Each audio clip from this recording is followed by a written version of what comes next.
नमस्कार। मैं हूं तिवारी भैया। मैं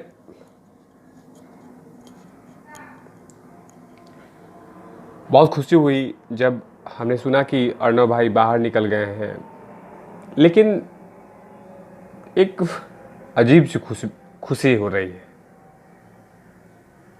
हमें याद है कि जब सुशांत भाई की जब सीबीआई की इंक्वायरी आई थी, तो उस समय तिवारी भैया भी फूट फूट कर रोए थे। मैं बहुत इमोशनल हूँ यार, ये मेरे में कमजोरी है।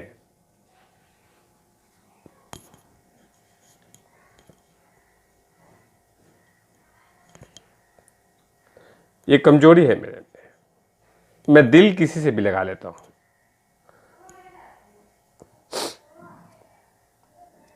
दिल किसी से भी लगा लेता हूँ मैं। लेकिन जो आज सुप्रीम कोर्ट में जो कुछ आज फैसला आया कि तुरंत रिहा करो, मैं कुछ वीडियोस में कुछ दिन पहले बनाया था। वीडियोस आपने देखा होगा, जिस वीडियोस में मैंने कहा था कि एक लड़की प्रदीप भंडारी के पास रो रही थी, अब बोल रही थी कि मेरे अर्णव भैया को बाहर करो। एक माँ को भी आपने देखा होगा, एक माँ जो कि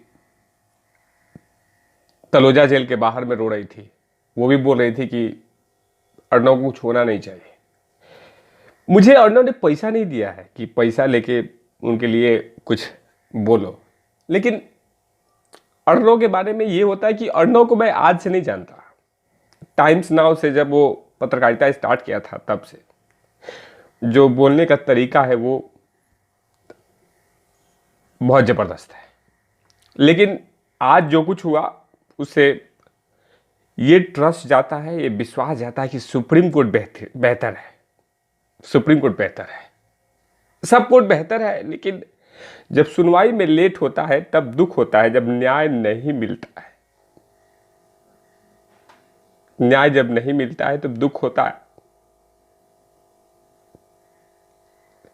देश में कितने सारे ऐसे केस पड़े हुए हैं जो अभी तक खुले नहीं है, उसे धूल चाट रही है, सब कुछ हो रहा, लेकिन इसको खोल के परेशान किया जाता है।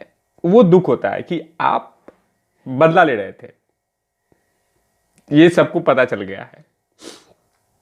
लेकिन जिस तरह से जो कुछ उसके साथ हुआ वो बिल्कुल गलत था, बिल्कुल गलत था। जो सुबह में आके घसीटना, नोचा नोची करना, पुलिस दलील दी अपना देती रहती है, उसे क्या फर्क पड़ता है। मैं मेरी कोई हैसियत नहीं है। मैं तो हमेशा बोलता हूं कि हम लोग किसी की हैसियत नहीं है यार, किसी की हैसियत नहीं है कि कोई सवाल पूछे सरकार से। हमें कोई मतलब नहीं है, हम तो अपने बोल रहे हैं कि हम कमाते खाने वाले लोग हैं। लेकिन जब बात आती है कि जब अन्याय होता है, पाप बढ़ता है, तब दुख होता है, तब दुख होता है। किसी व्यक्ति के साथ सुशांत सिंह राजपूत का मामला कोई चैनल टच नहीं कर रहा है, कोई टच नहीं कर रहा है, लेकिन सिर्फ एक चैनल ने टच किया, अर्णव भाई। उसको न्याय दिलाने के लिए लगातार संघर्ष किया, हर चीज न्यूज को पीछे छोड़ के इसी कवर को कवर कर रहा था। लेकिन जनता ने भी समर्थन दिया, लेकिन बाकी लोगों ने नहीं दिया। क्यों? क्योंकि इस खबर में मसाला नहीं है। अगर इस खबर को छू दिया तो सब कुछ बंद हो जाएगा।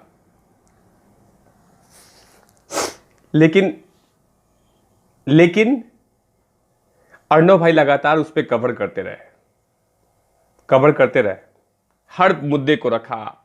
भले पूरी दुनिया जानती है उस केस के बारे में कि क्या है सच, उसमें क्या गलत है। चलिए, हम पे आप थोप रहे हैं, थोपिए कि सुशांत सिंह राजपूत ये कर लिया, दिशा बहन जंप कर ली, मदन शर्मा खुद दीवार से भिड़ गए थे इसीलिए उनका आंख वो हो गया, कंगना बहन की आत्मा बाहर निकली और उनका घर टूट गया। तमाम ये सब चीजें अपने आप हो रहा है, कोई जरूरत नहीं है। घर अपने टूटा नहीं था, वो रात में ऐसे कोई आया घर तोड़ के चला गया, ये सब कुछ बोल दीजिए आप। लेकिन बात आती है कि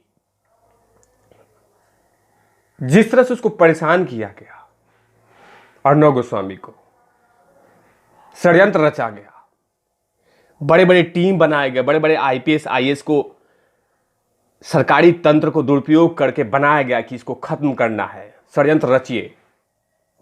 आप महाराष्ट्र पे फोकस मत कीजिए, आप किसी पे फोकस मत कीजिए, इसको फंसाइए, इसको फंसाना होगा आपको, इसके लिए कुछ षड्यंत्र रचिए, इसको कैसे इंसल्ट करना है उसके बारे में काम करते हैं। और आप लोगों ने किया, और जो चाहते थे वो आपने किया, लेकिन आप लोग भूल गए थे कि अर्णव गोस्वामी के साथ करोड़ों लोग खड़े हैं, करोड़ों लोग खड़े हैं जो लगातार अर्णव भाई को सपोर्ट कर रहे थे। Silent majority stand with Arnab Goswami, silent majority. वो पैसा देके रिपब्लिक नहीं चलवाता, वो अपनी बातों से, अपने मैसेज से वो करता है, अपने फैंस बनाते हैं। लेकिन जो लोग ये समझते हैं कि अर्णव के पास कुछ नहीं, अरे अर्णव ने कमाया ही नहीं कुछ, अर्णव ने तो कमाया रिपब्लिक, अर्णव ने कमाया आर भारत, पूछता है भारत, ये कमाया है अर्णव गोस्वामी ने, पैसा नहीं कमाया।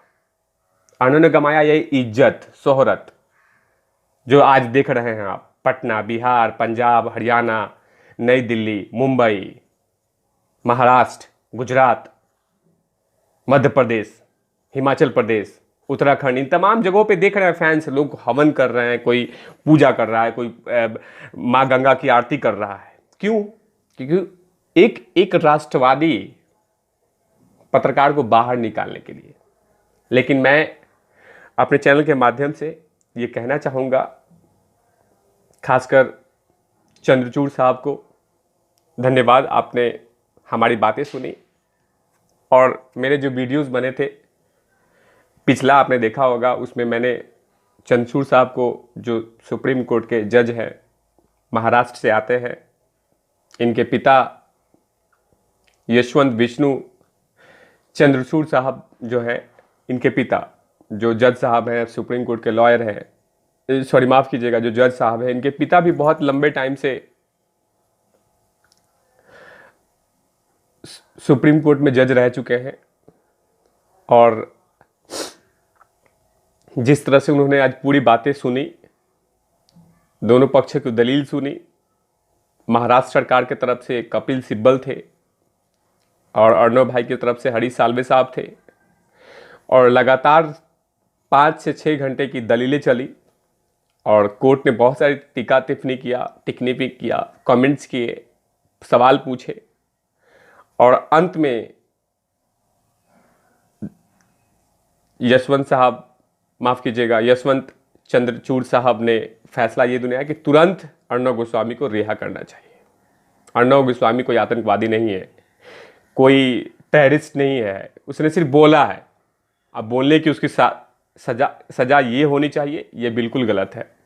उसे बाहर निकालिए, और वो जो प्रोग्राम करता है वो प्रोग्राम जमकर करेगा। अगर आपको पसंद नहीं है तो आप बॉयकट कीजिए, चैनल चेंज कीजिए, लेकिन जिस तरह से वो प्रखर तरीके से बोल रहा है वो बोलते रहेंगे।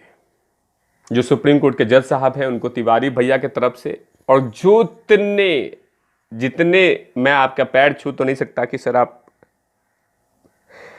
बहुत बड़े हस्ती हैं, लेकिन सर ऐसे ही न्याय देते रहिए। Supreme court, high court, lower court, सब कोर्ट में लोगों का विश्वास पड़ा हुआ है सर। हम किसी भी गरीब को, किसी भी प्रताड़ित व्यक्ति को कुछ नहीं चाहिए सर, न्याय दे दीजिए बस। न्याय के लिए सब लोग न्याय न्याय न्याय की बात करता है। और आपका जो आज फैसला आया है ना सर, बहुत बड़ा मिसाल है, बहुत बड़ा मिसाल है साहब। और हम लोग तो छोटे मोटे लोग हैं, यूं ही अपना घर चला रहे हैं, लेकिन जो कुछ हो रहा है ना सर, अन्याय पे अन्याय बोलने के लिए रोका जा रहा है। मत बोलो, जुर्म सहो, होने दो पाप, करो, चुपचाप रहो। लेकिन हम रुकने वालों में से नहीं है, हम रुकेंगे नहीं। हम लगातार अन्याय के खिलाफ बोलते रहेंगे। मैं आपको बता दूं एक चीज कि जो मेरे पास जानकारी है, जो यशवंत साहब, माफ कीजिएगा, धनंजय यशवंत चंचूड़ साहब, इनका पूरा नाम है, जज साहब का, जो कि सुप्रीम कोर्ट में जज है। इनके पिता फॉर्मर सुप्रीम कोर्ट जज रह चुके हैं। जो चंद्रचूड़ साहब हैं, जज साहब, ये पहले इलाहाबाद हाई कोर्ट में भी जज रह चुके हैं, बॉम्बे हाई कोर्ट में जज रह चुके हैं। मराठी परिवार से आते हैं, महाराष्ट्र से आते हैं, महाराष्ट्र की धरती से, महाराष्ट्र के पावन धरती से ये संबंध रखते हैं वहाँ पे, और वहाँ पे उनका जन्म हुआ था। दिल्ली में पढ़ाई किया था इन्होंने। लेकिन सर, आपको आज